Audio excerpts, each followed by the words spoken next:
Kita harus percaya bahwa dalam Tuhan selalu ada berkat dan pemulihan. Walaupun banyak sekali badai kehidupan, tapi semuanya itu membutuhkan pemulihan dan perubahan total, bukan? Sesuai dengan tema gereja kita di bulan Juli ini, yaitu pemulihan, yang pastinya akan selalu menguatkan dan memberkati kita. Sebelum kita mulai, marilah kita satukan hati dan berdoa. Tuhan, terima kasih Tuhan telah memberkati kami dan memberikan kami kesempatan pada hari ini untuk mengikuti ibadat-Mu walaupun masih secara online. Tuhan, berkati pembicara kami dan seluruh teman-teman yang akan melayani-Mu pada hari ini, Bapa. Berkati biar hanya kemuliaan-Mu saja yang kami tinggikan, dan kami serahkan seluruh rangkaian ibadah kami pada hari ini dari awal pertengahan hingga pada akhirnya. Hanya di dalam nama-Mu, Tuhan Yesus Kristus, Allah Bapa di surga, kami berdoa dan mengucap syukur. Haleluya. Amin.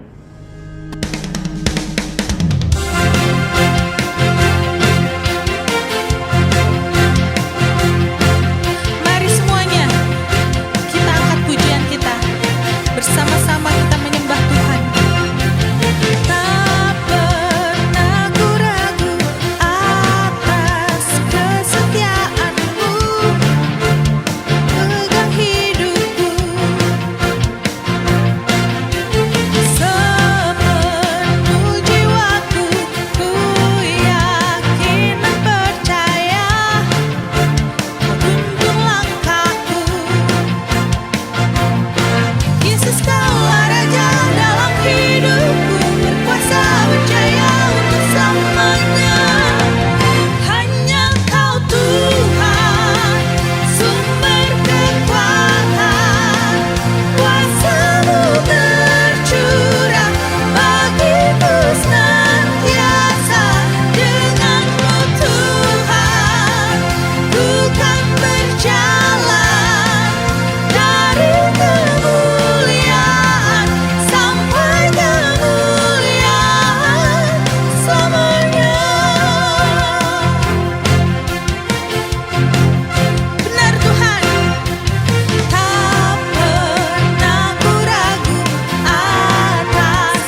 Tuhan selalu menolongku, selalu menjagaku. Sehelai di rambutku tak akan terjatuh tanpa seizin-Mu.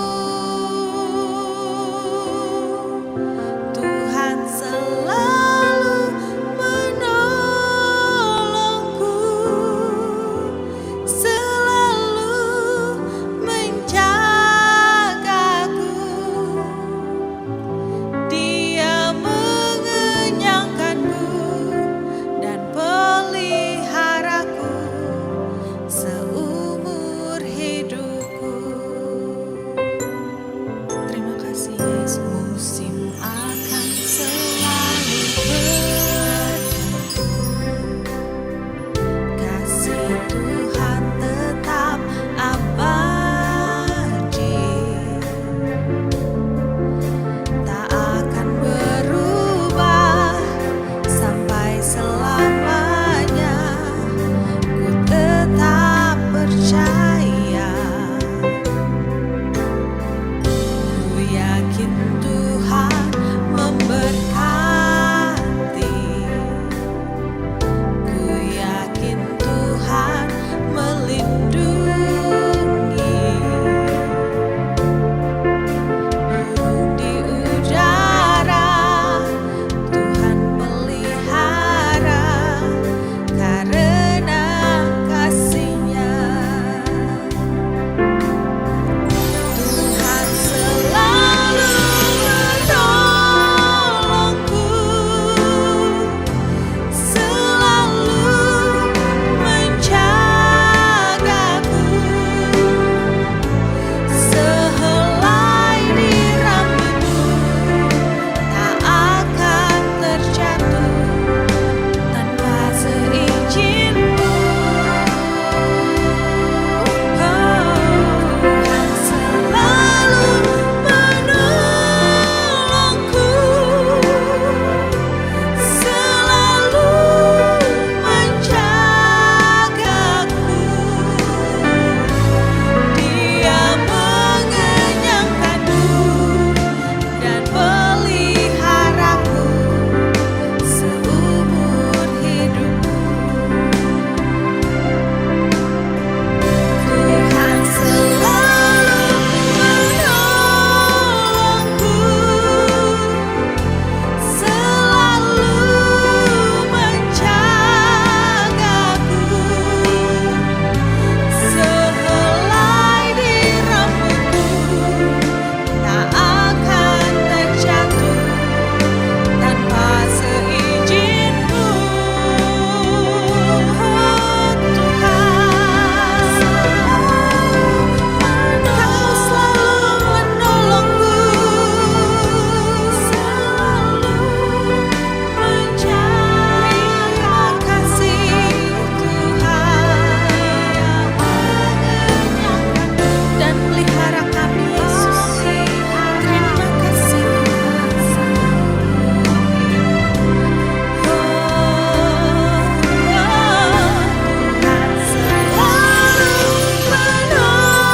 menolongku, selalu menjagaku, menjagaku.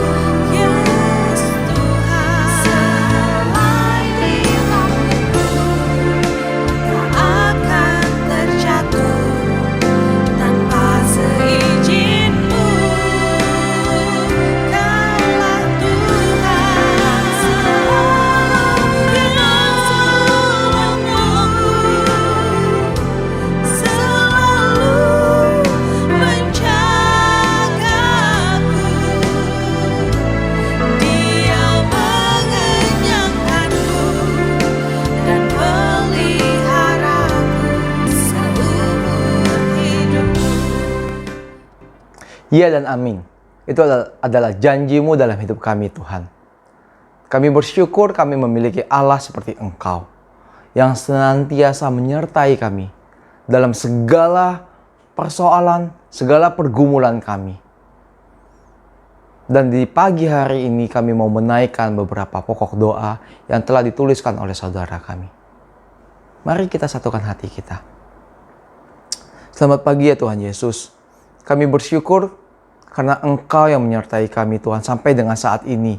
Dan Engkau yang berikan kami kesehatan dan juga penyertaan-Mu senantiasa sempurna dalam hidup kami. Di pagi hari ini kami mau berdoa Tuhan buat saudara kami yang sedang sakit COVID-19. Agar Engkau yang jamah, Engkau yang sembuhkan dia Tuhan. Engkau yang pulihkan dia. Agar ia bisa sehat sempurna. Seperti sedia kala. Kami juga mau berdoa buat saudara kami yang sedang tes seleksi di public university di Polandia. Agar Engkau yang memberikan dia roh kepandaian. Agar ia bisa mempersiapkan dan juga mengikuti tes dan bisa lulus dengan nilai yang baik. Buat saudara kami juga yang sedang dalam program kehamilan. Agar Engkau yang sertai pasangan ini Tuhan. Agar program kehamilan ini bisa berjalan dengan lancar. Dan pasangan ini bisa memiliki keturunan yang dari Engkau saja. Kami juga mau berdoa buat bangsa dan negara kami Indonesia. Agar Engkau yang lawat Indonesia. Agar Indonesia bisa pulih dari pandemi ini Tuhan. Dan Engkau yang urapi para pemimpinnya Tuhan. Agar mereka senantiasa mengandalkan Engkau dalam mengambil keputusan, dalam mengambil kebijakan-kebijakan terkait dengan pandemi ini, kesehatan, pemulihan ekonomi, dan juga untuk kepentingan bangsa dan rakyat Indonesia. Kami percaya Tuhan, Engkau sayang Indonesia. Di saat yang bersamaan Tuhan, kami juga mau mengucap syukur atas doa yang telah Kau jawab. Buat anak-anak yang mendapatkan nilai yang memuaskan, yes, praise the Lord. Engkau baik Tuhan. Buat saudara kami yang sudah pulih dari COVID-19 dan mendapatkan hasil swab yang negatif, yes, semua hanya karena kebaikan-Mu Tuhan. Dan kebaikan, kemurahan yang sama telah Engkau siapkan buat kami yang percaya kepadamu. Terima kasih Yesus. Haleluya. Amin. Bapak, Ibu, Saudara-saudari, di Zion Church of Christ kami rindu agar setiap pribadi bisa tertanam dan selalu bertumbuh lebih lagi dalam Tuhan Yesus. Dalam Mazmur 92 ayat 14 berkata, mereka yang ditanam di bait Tuhan akan bertunas di pelataran Allah kita. Karena itu, kami mengundang saudara-saudari, yuk bergabung dalam sel group kami, iConnect, yang saat ini diadakan secara online. Kita akan bertumbuh bersama, dan perkembangan rohani saudara akan selalu dipantau. Karena tidak ada pertumbuhan yang maksimal dalam kesendirian. Melalui iConnect ini, kita juga akan mendapatkan informasi tentang kegiatan-kegiatan di gereja. Untuk informasi lebih lengkap, bisa menghubungi nomor hotline yang tertera di bawah ini. Sebelum kita masuk ke dalam kebenaran firman Tuhan dan sakramen tubuh dan darah, mari saya ajak saudara-saudari untuk membaca ayat renungan minggu ini yang diambil dari Amsal 17 ayat 22. Saya baca terlebih dahulu, kemudian kita akan baca bersama. Amsal 17 ayat 22. Hati yang gembira adalah obat yang manjur, tetapi semangat yang patah mengeringkan tulang. Mari kita baca bersama. 3, 2, 1. Amsal 17 ayat 22. Hati yang gembira adalah obat yang manjur, tetapi semangat yang patah mengeringkan tulang. Semoga ayat ini bisa mengingatkan kita dalam masa-masa apapun juga, kita harus menjaga hati kita tetap gembira dalam Tuhan. Mari kita angkat pujian ini.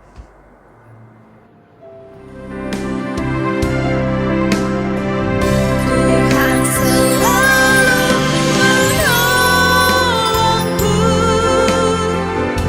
selalu menjagaku,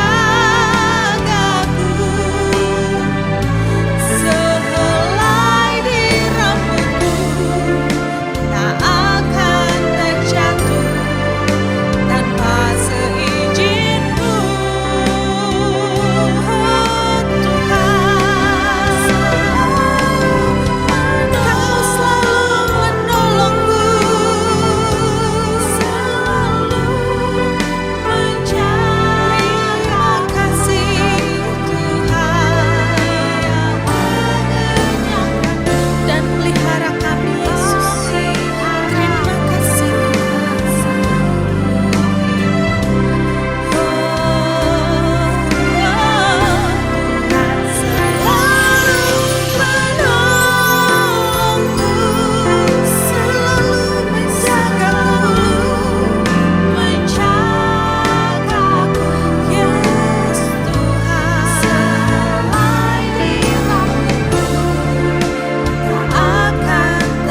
Shalom Bapak Ibu Saudara, dimanapun Anda berada, kita dapat beribadah bersama-sama. Saya percaya dimanapun Anda berada dan kapanpun kita selalu bisa mencari Tuhan, beribadah kepada Tuhan tanpa dibatasi oleh ruang dan waktu. Pada kesempatan ini saya akan share mengenai tetap kuat di masa sulit. Kita perlu tahu bahwa dalam kehidupan ini setiap manusia, setiap orang tidak lepas dengan yang namanya kesulitan, tantangan, masalah, krisis. Dan itu bisa dihadapi oleh siapa saja. Apakah dia orang tua, orang muda, apakah dia kaya, dia miskin, apakah dia mungkin wanita, pria, non-Kristen, bahkan orang Kristen sekalipun. Apakah dia seorang pendeta, bahkan nabi pun melalui masa-masa sulit dalam kehidupannya. Nah, namanya masalah pasti nggak enak.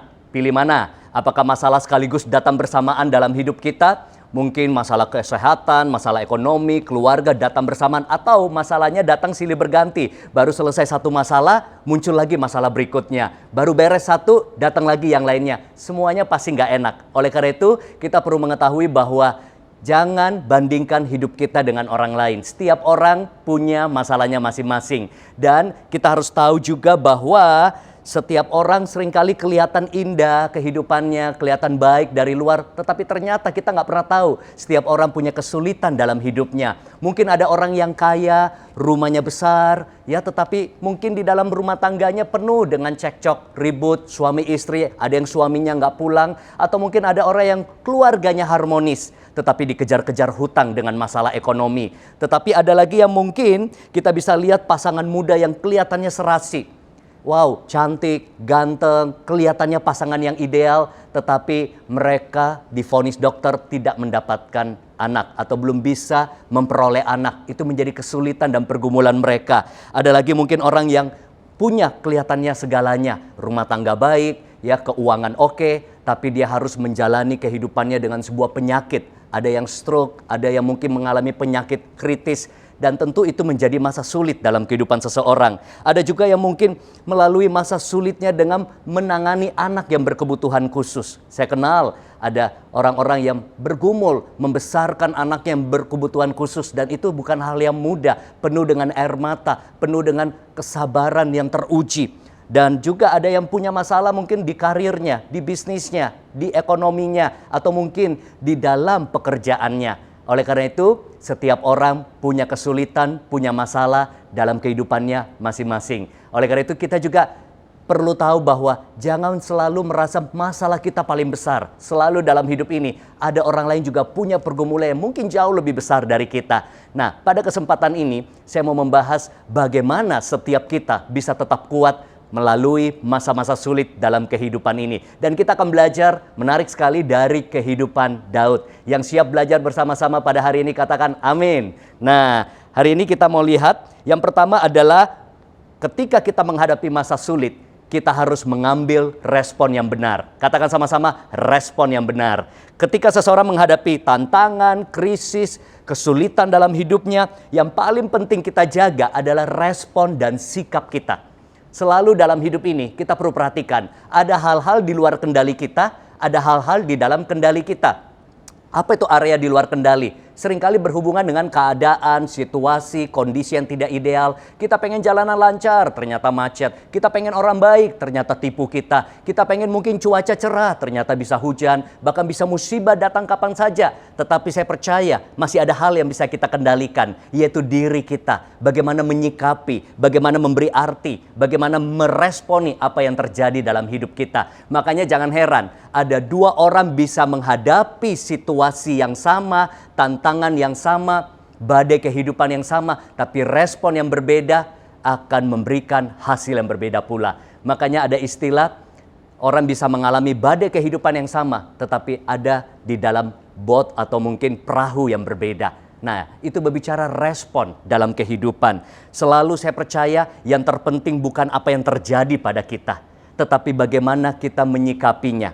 Dan juga seringkali kita perlu mengerti bahwa faktor eksternal itu seringkali mungkin tidak enak. Datang menekan, datang menjepit dan menjadi kesukaran dalam hidup ini. Tetapi yang menentukan adalah faktor internal kita. Sesuatu yang ada di dalam kita. Kalau kita punya sesuatu yang lebih besar di dalam kita, maka apapun yang terjadi dalam hidup kita di luar diri kita yang menentukan sesuatu yang ada di dalam diri kita. Nah, hari ini kita mau melihat bagaimana kita meresponi setiap masa sulit, krisis, tantangan yang hari-hari ini kita hadapi. Apakah kita mau bersikap negatif atau positif? Apakah kita mau menyerah atau kita tetap bertahan? Kita tetap bertahan dalam kehidupan ini. Apakah kita mau pesimis atau optimis? Apakah kita mau mengeluh atau kita mau bersyukur dalam segala keadaan? Apakah kita mau besar-besarkan masalahnya atau kita mau membesarkan Tuhan kita yang luar biasa? Apakah saudara mau mundur? Apakah kita memilih untuk tetap maju? Itu respon. Jadi saya selalu katakan bahwa respon saya dan saudara yang menentukan banyak hal dalam kehidupan ini. Saudara, Daud melalui banyak masa sulit dalam kehidupannya. Sejak muda dia sudah tidak dianggap, bahkan tidak diperhitungkan dalam keluarganya sendiri. Dia juga harus melawan sebuah tantangan yang besar saat itu, Goliat, di mana orang mungkin gentar menghadapinya, tapi dia harus melalui dan menghadapi Goliat dalam kehidupannya. Dia juga melalui banyak pertempuran dan peperangan dalam hidupnya. Dia juga punya masalah di mana dia pernah gagal, jatuh dalam dosa yang besar yang begitu membuat dia hancur hati. Daud juga pernah dikejar-kejar oleh Saul. Daud juga punya masalah di dalam keluarganya, ya. Masalah skandal dalam keluarganya, masalah dengan anaknya. Tapi hari ini saya mau ajak kita melihat respon Daud. Saudara, kalau baca firman Tuhan, khususnya kitab Mazmur, di situ saudara bisa melihat wujud respon Daud menyikapi dan menghadapi semua masalah dalam kehidupannya. Apa yang Daud buat? Daud seringkali kita temukan di Alkitab, dia memohon kepada Tuhan. Ada waktu di mana dia minta petunjuk Tuhan, dia tidak berani melangkah tanpa tuntunan Tuhan, itu respon dia. Di mana kita juga bisa melihat di kitab Mazmur, Daud memuji-muji Tuhan. Dia bersyukur di tengah-tengah kesulitannya, dia berharap, dia bermazmur kepada Tuhan. Bahkan ada masa di mana Daud merendahkan diri kepada Tuhan. Dia banyak kali mencurahkan isi hatinya. Dia datang dengan hancur hati. Ketika dia jatuh dalam dosa, dia datang dengan pertobatan yang sungguh-sungguh. Dia berkabung. Saudara, bahkan kita bisa melihat Daud mencurahkan isi hatinya kepada Tuhan. Saudara, ketika baca kitab Mazmur, saudara bisa lihat berbagai macam wujud respon dari Daud. Ada kalanya dia katakan pada Tuhan, dia cemas, dia bingung, dia sesak, dia mengadu kepada Tuhan, dia menangis kepada Tuhan. Ini respon yang perlu kita pelajari. Bagaimana ketika kesulitan datang, tempat yang terbaik kita datang kepada Tuhan. Nah, yang menarik saya mau bacakan di Mazmur 119 ayat yang ke-71. Lihat bagaimana respon Daud yang luar biasa. Dia berkata seperti ini, bahwa aku tertindas, itu baik bagiku, supaya aku belajar ketetapan-ketetapanmu. Wow, dalam bahasa Inggris kata tertindas itu ditulis dengan kata suffer atau menderita atau penderitaan, saudara. Jadi Daud mungkin secara tidak langsung berkata bahwa aku ketika menderita, itu baik bagiku supaya aku belajar ketetapan-ketetapanmu. Dia tahu bahwa semua kesulitan, masa-masa sulit dalam hidupnya justru membawa dia belajar mengerti Tuhan, mengenal Tuhannya, dan juga mengikuti jalan-jalan Tuhan. Dan dia semakin memahami apa yang menjadi kehendak dan rencana Tuhan. Di masa-masa sulit ini, di masa-masa pandemi yang kita lalui ini, saya banyak merenung kitab Mazmur. Dan ketika saya merenung kitab Mazmur, saya pribadi dikuatkan. Saya kembali memperoleh pencerahan, penghiburan, kekuatan yang baru untuk melalui setiap kesulitan ini. Mari kita belajar dari respon Daud. Dan yang kedua, ketika kita melihat respon Daud, kita perlu belajar untuk mengandalkan Tuhan. Kenapa? Karena Daud senantiasa dalam setiap masa kehidupannya, dia belajar menunjukkan kepada kita semua bahwa dia mengandalkan Tuhan. Ada satu ayat yang menarik di Mazmur 118 ayat 5. Di situ dikatakan, dalam kesesakan aku telah berseru kepada Tuhan. Tuhan telah menjawab aku dengan memberi kelegaan. Saya nggak bisa tunjukkan banyak sekali ayat saudara karena waktu. Tapi kalau saudara lihat sendiri, pelajari kitab Mazmur, saya temukan ada banyak ayat-ayat di mana menunjukkan bahwa Daud berseru-seru kepada Tuhan. Dia berseru-seru bahkan siang dan malam di tengah-tengah kesesakannya. Dan di sini dikatakan apa? Allah memberikan kelegaan bagi dia. Saudara, ini yang perlu kita lakukan ketika kita melalui krisis, masa sulit, tantangan dalam hidup kita. Kenapa kita perlu mengandalkan Tuhan Yesus? Karena manusia terbatas, kekayaan terbatas, kekuasaan terbatas, popularitas terbatas, kepintaran manusia terbatas. Kita yang terbatas ini butuh mengandalkan Tuhan yang tidak terbatas. Amin. Saudara silakan katakan amin ya. Nah, saudara, kita lihat bahkan sekarang ketika wabah virus ini terjadi, saudara, kita semakin sadar bahwa manusia nggak bisa apa-apa. Kita perlu mengandalkan Tuhan sungguh-sungguh. Keluarga kerajaan bisa terkena virus ya. Kita lihat betapa banyaknya toko, mall, event-event ditunda, penerbangan di-cancel, semuanya ditiadakan. Bahkan kita lihat artis bisa terkena virus, dokter sekalipun bisa juga terkena virus. Orang-orang hebat, pejabat, siapapun kita bisa lihat bahwa manusia benar-benar terbatas sekali dalam kehidupannya. Bahkan ada uang pun kita nggak bisa apa-apa.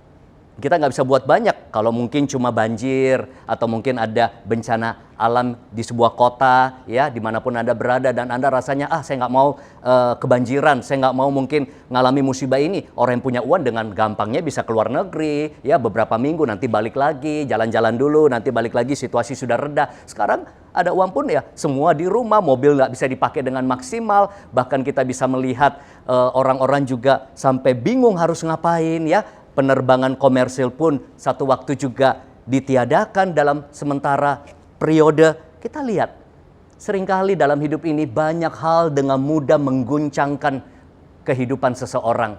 Satu WA yang masuk atau satu call dari teman memberikan sebuah informasi buruk, itu bisa menggoncangkan hidup kita. Atau mungkin satu vonis dokter akan penyakit yang kita miliki, itu bisa menggoncangkan kehidupan seseorang. Atau mungkin juga sebuah berita buruk, berita musibah, berita yang tidak menyenangkan kita baca atau kita dengar dari sebuah media, itu bisa menggoncangkan kehidupan kita dan banyak orang. Itu seperti wake up call, sebuah hal yang membuat kita tersadar bahwa hey, kita butuh Tuhan.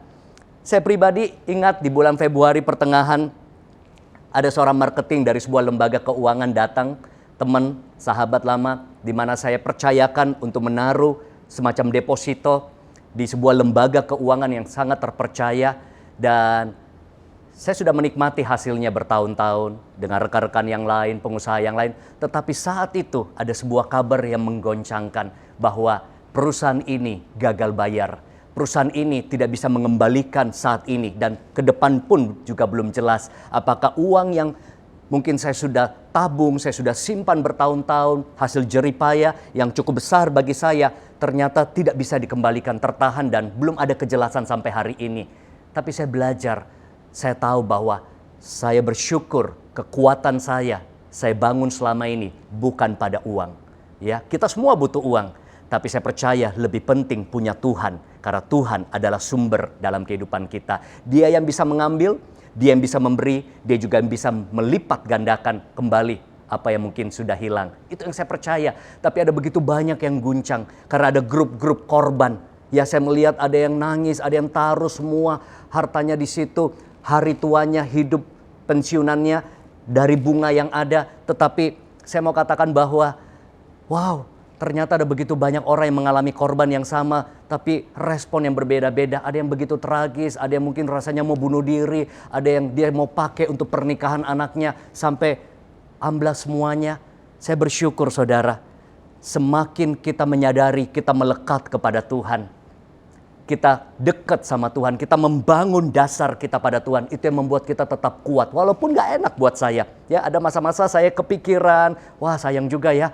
Kayaknya kalau hilang semua ini, wah tapi saya masih ingat, Tuhan adalah sumberku. Saudara, kalau kita melekat dalam hidup ini pada sesuatu hal yang bukan Tuhan, pada deposito, pada jabatan, pada bisnis, pada kehebatan kita, ingat, semua itu bisa goncang. Kita perlu membangun hidup kita di dasar yang tidak tergoncangkan. Mari kita lihat dalam Ibrani pasal yang ke-12, ayat yang ke-26 sampai dengan ayat yang ke-28, saya akan bacakan bagi saudara. Waktu itu suaranya menggoncangkan bumi, tetapi sekarang ia memberikan janji. Satu kali lagi aku akan menggoncangkan bukan hanya bumi saja, melainkan langit juga. Ungkapan satu kali lagi menunjuk kepada perubahan apa yang dapat digoncangkan. Karena ia dijadikan supaya tinggal tetap apa yang tidak tergoncangkan. Jadi, karena kita menerima kerajaan yang tidak tergoncangkan, marilah kita mengucap syukur dan beribadah kepada Allah menurut cara yang berkenan kepadanya dengan hormat dan takut. Saudara lihat, firman Tuhan sudah katakan bahwa goncangan pasti ada, tapi akan tinggal tetap apa yang tidak tergoncangkan. Amin saudara. Saudara, ketika goncangan datang, saudara perlu ingat selalu bahwa hanya Tuhan Yesuslah sumber kekuatan kita. Dia Tuhan yang tidak pernah berubah. Dia kota benteng kita yang teguh. Dia perisai perlindungan kita. Dia gunung batu keselamatan saya dan saudara. Amin saudara. Oleh karena itu kita pastikan hidup kita dibangun di atas dasar yang benar, yaitu batu karang yang kokoh, yaitu firman Tuhan. Amin. Nah saudara, karena Alkitab katakan langit dan bumi bisa berlalu, tetapi firman-Nya ya dan amin. Firman-Nya akan tetap tinggal selamanya. Itulah kekuatan kita yang tidak berubah. Itulah pegangan andalan hidup kita harusnya. Di mana masa-masa sulit datang, kita mengandalkan Tuhan sepenuhnya. Karena dasar kehidupan seseorang, dasar kehidupan saya dan saudara akan kelihatan ketika kesulitan, masalah, krisis datang. Itulah pengujiannya saudara. Saudara, bagaimana kita mengandalkan Tuhan? Akui selalu bahwa Tuhan Yesus adalah segalanya dalam hidup kita. Amin saudara. Siapa yang mengakui bahwa Tuhan Yesus adalah segalanya? Angkat tanganmu, katakan amin. Aku akui Tuhan Yesus adalah segalanya. Karena Dia Tuhan yang berkuasa bukan cuma menyelamatkan hidup kita, tapi Dia juga yang berkuasa menolong kita di masa sulit. Saudara, bangun hidup kita di atas firman-Nya. Ini saat yang terbaik. Mungkin selama ini kita hidup banyak di jalan yang salah. Kita menyimpang ke kiri dan ke kanan. Kita hidup semaunya kita. Kita hidup dengan cara hidup yang sia-sia. Biar melalui kesulitan-kesulitan dalam hidup kita, kita belajar untuk kembali pada jalan Tuhan. Ini waktu terbaik saya dan saudara evaluasi diri. Kita refleksi diri. Kita datang merendahkan diri dan bertobat kepadanya. Saya percaya kekuatan di masa sulit saudara akan temukan di dalam Tuhan. Poin yang terakhir, yang ketiga adalah menguatkan kepercayaan. Saudara, ketika masa sulit datang, badai hidup menerpa, dan masalah belum beres, bertahun-tahun atau berminggu-minggu atau berbulan-bulan saudara, seringkali terkadang iman kita sebagai orang percaya bisa goyah. Mungkin kita mulai bertanya, sampai kapan ini Tuhan? Kami harus di rumah, dagangan tidak laris, kita harus tutup toko. Sampai kapan saya nganggur? Sampai kapan Tuhan bisnis saya bisa dipulihkan? Utang saya bisa terbayar? Sampai kapan Tuhan sakit saya bisa disembuhkan? Mungkin kita mulai berpikir, kok banyak ya terjadi orang baik, orang benar juga mengalami kesulitan. Padahal dia rajin, saya rajin ke gereja, saya menyumbang, saya buat sosial, saya pelayanan. Kenapa terjadi demikian pada hidup kami Tuhan? Where are you God? Banyak orang bertanya seperti itu. Banyak orang mungkin mulai mempertanyakan kebaikan dan kasih Tuhan. Apalagi kita melihat dan kita mendengar, oh kok juga hamba-hamba Tuhan, kurang apa mereka, kurang dekat apa sama Tuhan. Juga meninggal, ada yang karena COVID-19. Kita juga dapat kabar ada gereja besar bisa terbakar. Mungkin kita mulai berpikir, God is not fair. Tuhan ini gak adil, Tuhan ini engkau ada di mana? Kalau engkau memang ada, kenapa gak menolong kami umatmu? Apakah Tuhan bisa menolong? Kalau Tuhan memang benar-benar baik, kenapa rasanya Tuhan tinggalkan kami? Mungkin itu pertanyaan-pertanyaan yang muncul di benak saudara, di benak banyak orang. Tapi hari ini kita perlu tahu, pertanyaan itulah yang membuat seringkali orang ragu, meragukan kasih, kuasa, dan kebenaran Tuhan. Saudara, kita perlu saring dan filter apa yang kita dengar, apa yang kita baca, apa yang kita lihat. Karena itu akan mempengaruhi fokus kita, iman kita. Apakah itu melemahkan atau menguatkan diri kita. Saat terpenting untuk tetap teguh, ya, untuk tetap teguh dan berpegang pada kepercayaan kita pada Tuhan adalah di saat-saat krisis, di saat-saat kesulitan, di saat doa belum terjawab, janjinya belum menjadi kenyataan. Itu saat-saat di mana kita perlu menguatkan kepercayaan kita. Dan Daud alami seperti itu. Daud alami pengalaman di mana dia perlu menguatkan kepercayaannya. Saudara, padahal kita tahu Daud melalui banyak pengalaman yang indah, mujizat, pertolongan, kebaikan Tuhan. Daud dari muda sudah melihat kebaikan Tuhan. Dia pernah mengalahkan singa dan beruang waktu dia menjadi seorang gembala muda, gembala domba. Ketika dia beranjak remaja, dia mengalahkan Goliat. Itu pengalaman yang luar biasa, kisah yang begitu hebat. Dia bahkan memenangkan banyak pertempuran karena penyertaan Tuhan. Bahkan dia dipuji-puji rakyat. Daud mengalahkan berlaksa-laksa. Saudara, bahkan Daud sendiri mengalami dari seorang gembala muda yang tidak diperhitungkan bisa dipromosi Tuhan menjadi raja. Tapi ternyata ada masa di mana Daud juga mulai goyah. Ada masa di mana Daud perlu menguatkan kepercayaannya. Mari kita lihat di kitab 1 Samuel pasal yang ke-30 ayat yang ke-3 sampai dengan ke-6. Ini kisah yang menguatkan saya dan semoga menguatkan saudara semua. Ketika Daud dan orang-orangnya sampai ke kota itu, tampaklah kota itu terbakar habis. Dan istri mereka serta anak mereka yang laki-laki dan perempuan telah ditawan. Lalu menangislah Daud dan rakyat yang bersama-sama dengan dia itu dengan nyaring. Sampai mereka tidak kuat lagi menangis. Bayangin, saking sesaknya, saking pedihnya apa yang Daud alami dan rakyat. Sampai mereka menangis, sampai tidak kuat menangis lagi, kata Alkitab. Juga kedua istri Daud ditawan, yakni Ahinoam, perempuan Yisrael, dan Abigail, bekas istri Nabal, orang Karmel itu. Dan Daud sangat terjepit. Perhatikan saudara, dikatakan apa? Dan Daud sangat terjepit. Karena rakyat mengatakan hendak melempari dia dengan batu, seluruh rakyat itu telah pedih hati.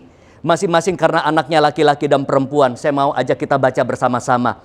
Tetapi Daud menguatkan kepercayaannya kepada Tuhan Allahnya. Kata Daud, mari kita ganti dengan kata saya. Tetapi saya menguatkan kepercayaanku kepada Tuhan Allahku. Saudara, belajar dari Daud. Ketika kita mengalami kesulitan, ketika kita mengalami situasi yang benar-benar kita nggak mengerti lagi apa yang terjadi, tetap kuatkan kepercayaan kita kepada Tuhan. Makanya tidak heran di Mazmur 31 ayat 25. Ada Mazmur Daud berkata seperti ini. Kuatkanlah dan teguhkanlah hatimu, hai semua orang yang berharap kepada Tuhan. Karena saya percaya Daud tahu dan pernah alami ada masa-masa kita perlu menguatkan dan meneguhkan hati kita kepada kita yang berharap kepada Tuhan. Saudara, ada banyak hal yang kita tidak mengerti dalam hidup ini. Ada banyak hal yang di luar nalar kita. Itulah misteri Tuhan, saudara. Kita manusia yang mungkin bisa seringkali tidak paham apa yang sedang terjadi. Tapi tetaplah percaya, Tuhan pegang kendali, Tuhan pegang kontrol atas semua. Bahkan di tengah-tengah kesulitan. Bahkan level iman yang tinggi. Artinya level iman yang lebih lagi adalah bukan hanya saat kita mendapatkan apa yang kita inginkan. Bukan hanya ketika doa kita terjawab atau janji-janjinya menjadi terwujud dalam hidup kita. Mudah untuk kita tetap bersyukur, tetap begitu percaya sama Tuhan, bersuka cita ketika semuanya kelihatannya indah, terobosan demi terobosan kita lalui. Tetapi ternyata saya pelajari kitab Ibrani pasal 11, ada dimensi iman yang lain yang perlu juga kita ketahui di masa-masa sulit.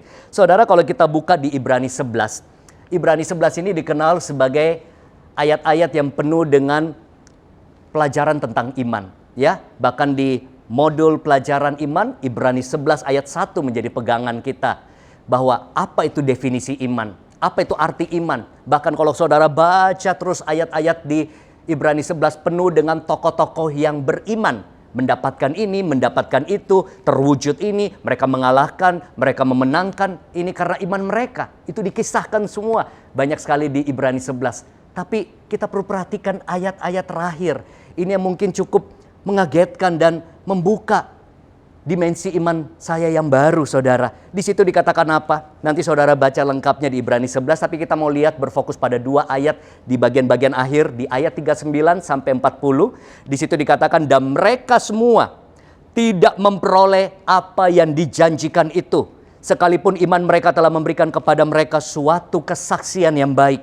Sebab Allah telah menyediakan sesuatu yang lebih baik bagi kita. Tanpa kita, mereka tidak dapat sampai kepada kesempurnaan. Wow, berarti ada orang yang mendapatkan apa yang dijanjikan Tuhan.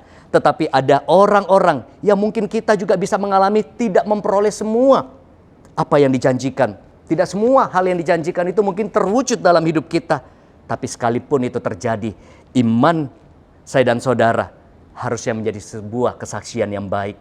Bahwa Allah telah menyediakan yang terbaik bagi saya dan saudara. Sekalipun doa-doa kita ada yang belum terjawab, terobosan belum terjadi, sakit belum sembuh, kemenangan belum kita nikmati. Tapi hari ini saya percaya firman ini menjadi kekuatan kita. Bahwa Allah sudah menyediakan yang terbaik buat saya dan saudara. Makanya Amsal 24 ayat 10 berkata, jika engkau tawar hati pada masa kesesakan, maka kecillah kekuatanmu. Apa artinya tawar hati? Kehilangan semangat, kehilangan pegangan, rasanya pengharapan sudah hambar semuanya, sudah tawar.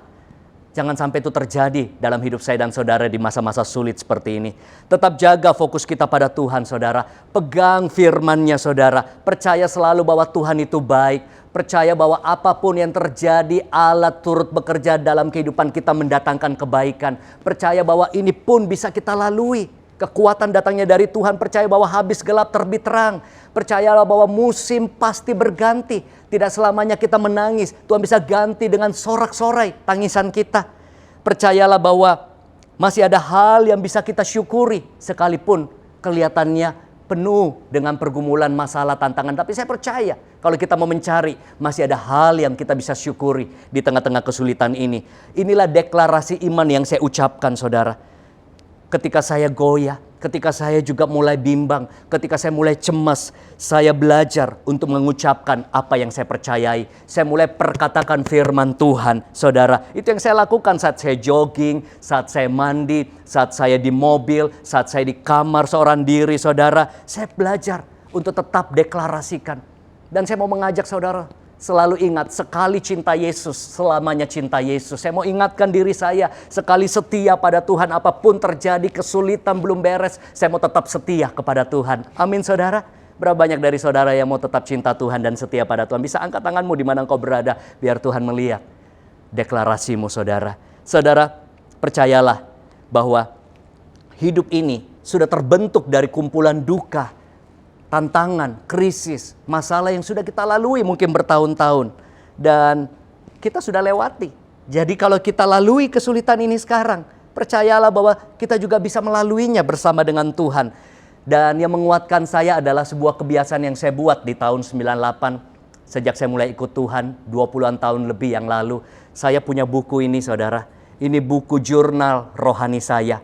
Saya bawakan, tetapi sekarang saya banyak tulis di laptop atau mungkin secara digital, tetapi ini buku-buku yang awal di mana saya tulis pengalaman saya dengan Tuhan, di mana doa saya dijawab, di mana masalah keuangan saya Tuhan bisa pulihkan, di mana masalah keluarga saya Tuhan bisa tolong. Ada begitu banyak kisah yang kalau saya baca kemarin menyentuh hati saya bisa meneteskan air mata dan saya dikuatkan kembali dengan satu pemikiran, kalau Tuhan dulu bisa tolong saya, Tuhan sekarang bisa tolong Haryanto Kandani. Tuhan bisa tolong juga kehidupan saya di akan datang. Amin, saudara. Itu menjadi pegangan saya. Bahkan saya melihat di Mazmur 71 ayat 5, ayat yang terakhir, saudara. Apa yang Daud katakan? Sebab engkaulah harapanku, ya Tuhan, kepercayaanku sejak masa muda, ya Allah. Saudara, ternyata Daud juga selalu ingat semua kesulitan yang dia hadapi, dia ingat Tuhan Allah yang sama sejak dia masih muda. Sudah banyak pengalaman bersama Tuhan. Itu yang menjadi kekuatan kepercayaan dia. Buku jurnal ini dan semua catatan diary saya sejak saya muda, sejak saya remaja bersama dengan Tuhan, itulah yang menguatkan kepercayaan saya. Itu yang menjadi harapan saya di masa sekarang, di masa yang akan datang. Saya percaya Tuhan yang sama dulu, sekarang, dan ke depannya tidak berubah. Tuhan yang begitu mengasihi saya dan saudara. Tuhan yang berkuasa menolong kita, menyelamatkan hidup kita dari setiap tantangan dan kesulitan hidup. Saudara, pesan saya terakhir. Mari kita belajar sama-sama dari Daud ketika menyikapi masa-masa sulit dalam hidupnya. Yang pertama, mengambil respon yang benar. Yang kedua, mengandalkan Tuhan. Yang ketiga, menguatkan kepercayaan. Dan saya percaya biar firman ini menjadi penghiburan, menjadi kekuatan, menjadi teguran, menjadi peringatan, menjadi nasihat buat saya dan saudara untuk kita tetap kuat di masa sulit. Dan Tuhan ingatkan saya bahwa semua hal yang kita lalui saat-saat ini, kesulitan, tantangan, dan masalah, kalau kita berhasil lalui, kita tetap kuat, ini akan menjadi kesaksian baru di kemudian hari. Karena seringkali hidup ini kita sudah punya kesaksian, tetapi itu saja. Tuhan mau tambahkan pengalaman yang baru, kesaksian yang baru, sehingga tes kehidupan hari ini dapat menjadi testimoni di masa yang akan datang. Semoga firman hari ini menguatkan kita semuanya. Tuhan Yesus memberkati. Berubah.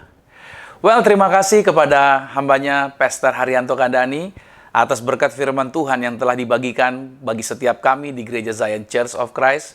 Kiranya Pastor Haryanto Kandani dan keluarga serta keluarga besar GBI Gilgal selalu ada dalam pemeliharaan Tuhan kita, Yesus Kristus. Nah, Bapak Ibu Saudara kasih Tuhan, kita saatnya akan masuk di dalam sakramen tubuh dan darah Tuhan Yesus. Mari kita mau siapkan sakramen, yaitu roti dan anggur di tangan kita. Ada satu firman Tuhan yang saya bagikan terlebih dahulu bagi setiap kita, yaitu di dalam Yohanes 8 pada ayat yang ke-32. Dikatakan, dan kamu akan mengetahui kebenaran, dan kebenaran itu akan memerdekakan kamu. Mari saya ulangi kembali. Yohanes 8 ayat 32, dan kamu akan mengetahui kebenaran, dan kebenaran itu akan memerdekakan kamu. Dari teks ayat ini bahwa Yesus mengatakan firman Tuhan itu adalah kebenaran. Garis bawahi, firman Tuhan adalah kebenaran. Dan kebenaranlah yang Anda dan saya ketahui, dan kebenaran itulah yang akan memerdekakan. Jadi ingat, hanya kebenaran yang bisa memerdekakan Anda. Oke? Dan hanya kebenaran yang sudah Anda ketahui yang akan sanggup memerdekakan Anda. Ada sebuah istilah dunia yang dikatakan bahwa apa yang Anda tidak tahu tidak akan menyakiti Anda. Atau ketidaktahuan adalah kebahagiaan. Saya cuma mau sampaikan dengan jujur bahwa kedua pernyataan tersebut adalah kebohongan sebenarnya. Karena apa yang Anda tidak tahu sedang membunuh Anda. Iblis bergerak dengan penipuan. Oleh sebab itu, bagi mereka yang tidak tahu kebenaran, yang dilakukan iblis dapat membunuh mereka. Inilah yang perlu kita pahami, bahwa Tuhan Yesus melalui karya penebusannya di kayu salib, yaitu telah memberikan otoritas, catat dan garis bawahi, telah memberikan otoritas yang sama kepada setiap orang percaya yang telah lahir baru. Itulah sebabnya, mengapa kita harus membaca firman Tuhan serta meyakininya firman itu bagi kehidupan kita. Dan pada saat ini, pada saat Anda dan saya akan makan tubuh dan minum darah Yesus, Anda akan mengenali siapa saudara di dalam Kristus. Saudara dapat mengambil otoritas yang Tuhan telah sediakan dan mulai berkata kepada tubuh Anda serta memerintahkan agar segala penyakit untuk pergi dari tubuh Anda, juga segala tipu daya iblis untuk pergi dari kehidupan Anda. Maka itu semua akan undur dari Anda, sesuai dengan Yakobus 4 pada ayat yang ke-7. Nah, dengan Anda mengetahui kebenaran, maka Anda akan benar-benar dimerdekakan. So, jangan tidak tahu firman. Makanya puji Tuhan kita dengar firman Tuhan hari ini. Kita tahu firman Tuhan, dan itu benar-benar akan memerdekakan kita. Mari kita satu dalam doa. Terima kasih Tuhan, kami akan bersatu dalam sakramen tubuh dan darah Tuhan Yesus. Kami percaya kuasa-Mu, pertolongan-Mu, mujizat-Mu pasti terjadi bagi setiap kami. Karena itu Tuhan Yesus Kristus, kami serahkan seluruh hidup kami ke dalam tangan-Mu Tuhan. Dan kami mengimani tubuh dan darah-Mu menyempurnakan setiap kami. Amin. Mari kita angkat rotinya. Bersama-sama kita ucapkan perkataan iman. Katakan dalam nama Tuhan Yesus. Inilah roti yang telah turun dari surga. Inilah tubuh Tuhan Yesus Kristus, tubuh yang tergantung di atas kayu salib, yang memberikan kami, bersama dengan keluarga, kehidupan yang kekal di dalam kerajaan sorga. Untuk menyempurnakan, agar tubuhku selalu sehat sempurna. Sempurna jiwa rohku, kami akan dibangkitkan pada akhir zaman. Tubuh Tuhan Yesus Kristus yang telah tertombak, tertikam, tergantung di atas kayu salib. Agar kami mulai hari ini tidak akan terkapar di meja operasi. Tidak akan terkapar sakit-sakitan. Kami menang atas segala virus, menang atas segala penyakit. Dalam nama Tuhan Yesus, oleh bilur-bilur Yesus, segala penyakit kami sudah disembuhkan. Segala kelemahan tubuh kami sudah diangkat dan diselesaikan. Dalam nama Tuhan Yesus, inilah roti yang turun dari surga. Inilah tubuh Tuhan Yesus Kristus. Dalam nama Yesus, mari kita makan tubuh Tuhan Yesus.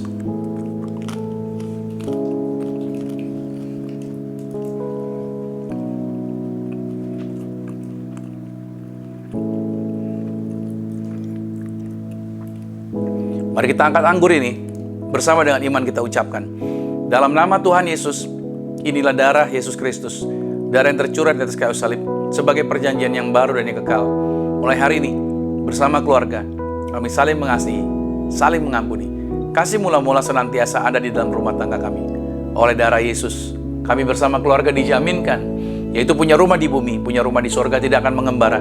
Dimanapun berada melangkah, dijagai pasukan malaikat. Aku tolak kuasa gelap, santet guna-guna, roh setan iblis, yang menebar ketakutan, yang menebar kegelisahan. Kami halau, kami patahkan dalam nama Tuhan Yesus. Kami beriman, kami percaya, apa saja yang kami sentuh, apa saja yang kami pegang, apa saja yang kami kerjakan di dalam Yesus Kristus, dibuat Tuhan pasti berhasil. Tuhan perlindungan kami, Tuhan pertolongan kami, Tuhan yang menjaminkan kehidupan kami di bumi sama seperti di surga. Dalam nama Tuhan Yesus, inilah darah Yesus Kristus, dalam nama Yesus. Mari kita minum darah Yesus.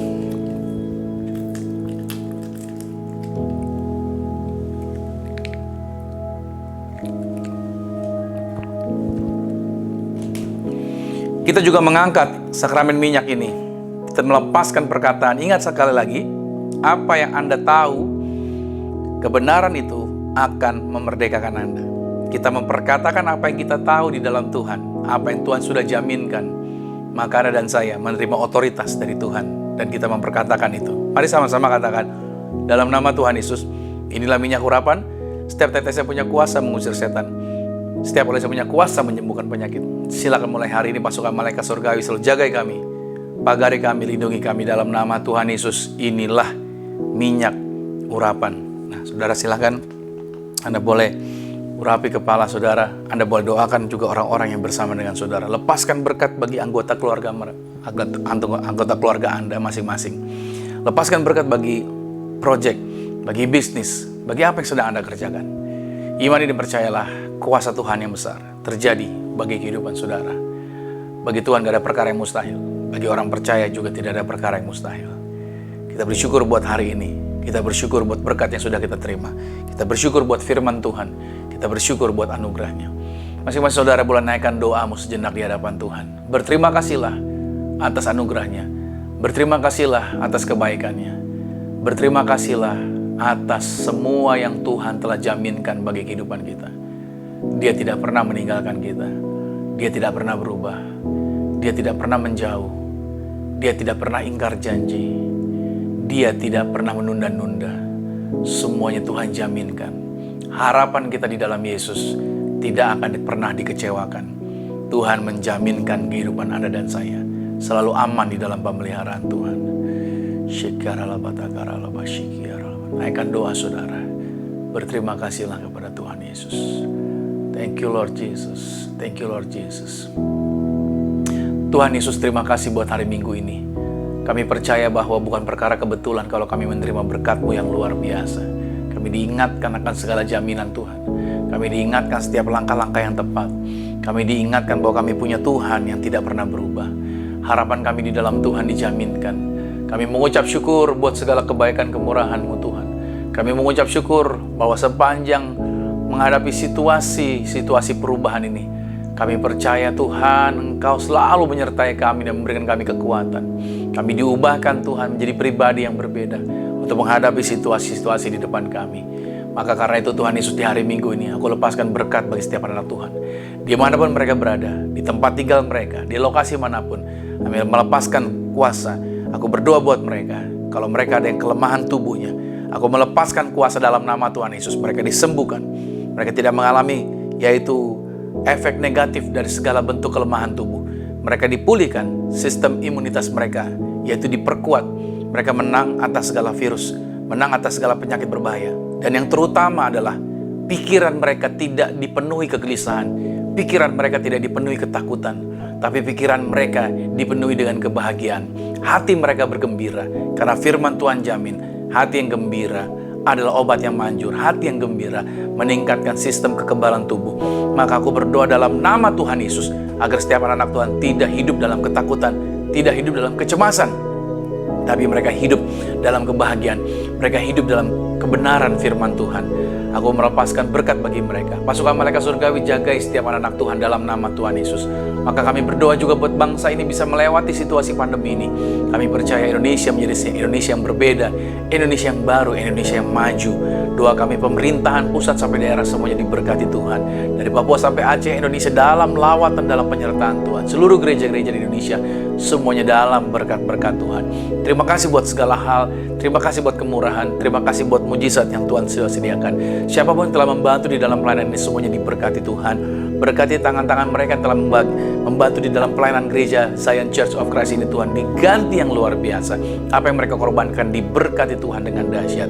Terima kasih buat segala berkat-Mu Tuhan Yesus. Maka kami percaya bahwa waktu-waktu ke depan sepanjang bulan Mei ini kami melihat segala berkat Tuhan semakin dibukakan, semakin dibukakan, semakin dibukakan. Kami percaya bahwa Tuhan yang melimpahkan kami dengan segala berkat yang luar biasa. Saatnya kami akan mengakhiri ibadah ini dan kami akan menerima berkat-berkat Tuhan.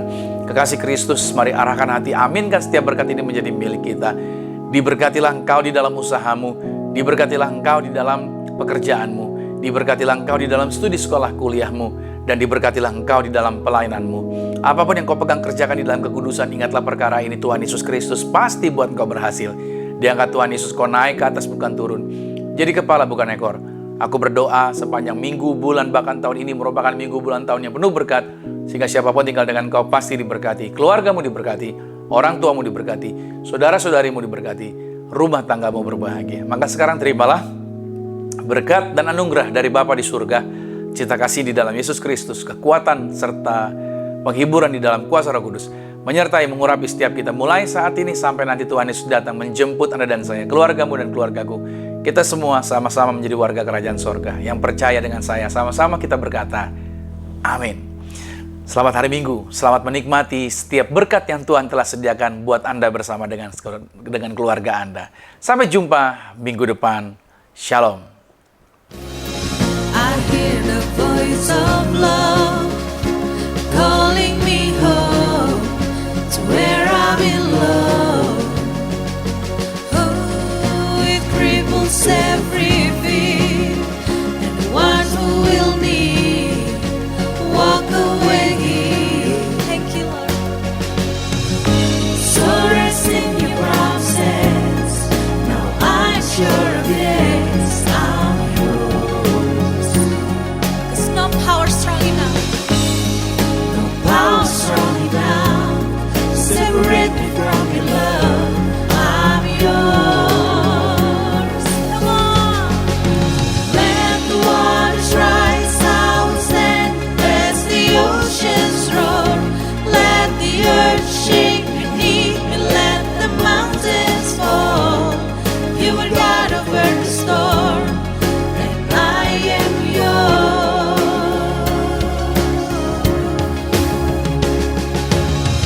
Even the thunder and the wind obey at the command of my Father. Father, I set my feet upon your mighty name. So let